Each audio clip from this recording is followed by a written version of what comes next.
Hello class, my name is Connor Hans, and this is my presentation for Safety Management Systems for my Aviation Maintenance Management, a Global Perspective class for Embry-Riddle Aeronautical University.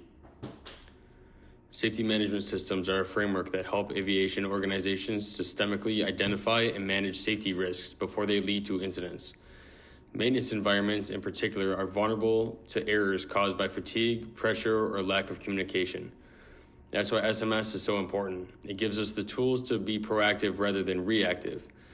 Rooted in International Civil Aviation Organization's Annex 19 and enforced by the FAA through Part 5 regulations, SMS isn't just a best practice. It's a requirement for modern aviation safety management. At the heart of safety management systems is a philosophy that safety isn't just a checklist or a one-time review. It's an ongoing organization-wide mindset. Safety management systems encourages everyone to look ahead, anticipate problems, and solve them before they escalate. It treats safety as a shared responsibility, not just the job of one department. That includes recognizing human behavior, workplace culture, and how decisions are made on the ground. When safety becomes part of the daily workflow, it leads to fewer errors and better outcomes. Safety management systems are not optional. They're mandated by both international and national authorities. ICAO Annex 19 sets the global baseline, and in the United States, the FAA requires safety management systems under Part 5 for commercial air carriers. To help organizations comply, the FAA issued Advisory Circular 120-92 Delta, which outlines how to build and sustain a safety management system. AC 120-72 Alpha focuses on human factors training, which is especially crucial in maintenance. Skyberry's Maintenance Error Management System, or MIMS, further enhances compliance by encouraging learning from errors rather than assigning blame. Implementing a safety management system is a process, not an overnight switch. It starts with a solid implementation plan that defines who does what and by when. Next, organizations should perform a gap analysis to see how their current systems stack up against safety management system requirements. Once that's done, a phased rollout helps teams adapt to new procedures without disruption. Tools like MIMS support this process by helping organizations shift from blame culture to one that learns from mistakes and improves as a team. Safety management systems stand on 4 key pillars: safety policy, safety risk management, safety assurance, and safety promotion. Safety policy gives the program direction and leadership support. Safety risk management identifies and controls hazards.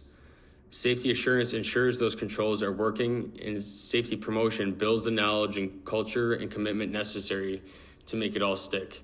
These pillars aren't separate, they're deeply connected and form the foundation of a successful safety culture.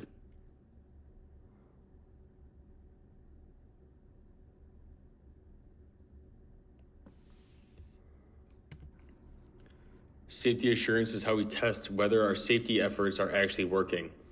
It involves regular monitoring, audits, and collecting feedback from the people doing the work. Are hazards being controlled? Are performance goals being met? If not, we need to adjust. Safety assurance makes system management systems dynamic. It evolves based on data and real-world experience, not just assumptions. That's what keeps it relevant and effective. A strong safety culture doesn't just happen by chance. It's built through consistent communication, education, and reinforcement. That's where safety promotion comes in. Through training, newsletters, posters, or even simple one-on-one conversations, organizations can reinforce safe behaviors and remind everyone that safety is a priority. It's also where we build trust. Employees need to know that speaking up is about safety, and it should be welcomed and not punished. One of the most powerful tools that complements safety management systems is the Maintenance Error Management System. It's built on the idea that most errors result from flawed systems, not just bad people.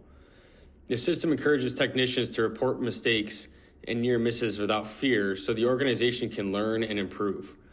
When integrated into safety management systems, the Management Error Management System helps organizations move away from finger pointing and toward real data-driven solutions. It supports a just culture where people feel safe to share and grow. The decision-making process in a safety management system is a continuous loop. It starts with identifying hazards, often from frontline feedback or audit results, and then those risks are analyzed and prioritized. Based on that analysis, leadership decides on the best course of action. Once implemented, those actions are monitored and assessed to see if they actually made things safer. This loop of observe, act, assess, improve is the engine that drives safety management systems forward. In conclusion, safety management systems are more than just a program. It's become a philosophy and a culture. When implemented properly, it reduces risk, improves safety, and strengthens performance across the board.